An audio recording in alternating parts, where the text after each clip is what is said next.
দেখতে দেখতেই দেখো আমার কাটিং এর জবাগুলো দেখো কত বড় বড় হয়ে গেছে। তো আজকে টবে না দিয়ে আমি আর পারলাম না, তো আজকে টবে দিয়ে দিই। দেখো, তো প্রথমে আমি ড্রেনিং সিস্টেমটাকে ঠিক করে নেবো। তার জন্য একটা মাঝখানে একটা চারা দিয়ে দিলাম, আর দেবো কাঠকয়লা নিচে, টবের নিচে কাঠকয়লা ভালো জল। তো আমার কাঠকয়লা আছে তাই আমি কাঠকয়লা দিয়ে নিচ্ছি। আর তোমাদের যাদের কাঠকয়লা নেই তারা নুড়ি, পাথর কিংবা নারকেলের ছোবা তোমরা দিয়ে ব্যবহার করতে পারো এটাকে।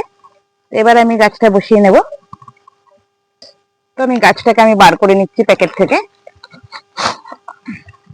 দেখো গাছটা তো বেশ ভালোই হয়েছে, চেহারাটাও ভালো হয়েছে গাছটা। তো আস্তে আস্তে আমি বসিয়ে নিই।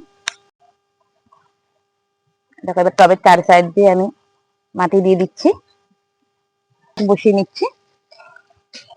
সেম প্রসেসে নিচে একটু কাঠকয়লা দিয়ে নিলাম, তারপরে অল্প করে একটু মাটি দিয়ে নেব।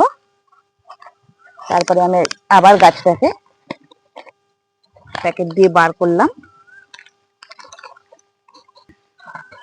তো দেখো এটা হচ্ছে কি হলুদ, কুড়িটা পড়ে গেল। এটা হচ্ছে হলুদ ছিল, কুড়িটা হাতে লেগে পড়ে গেছে। আর এটা হচ্ছে কি আমার লাল ছিল, দেখো এটা লাল ছিল। তো আমার দুটো গাছই টবে বসানো হয়ে গেছে, একটা হচ্ছে লাল একটা হচ্ছে হলুদ।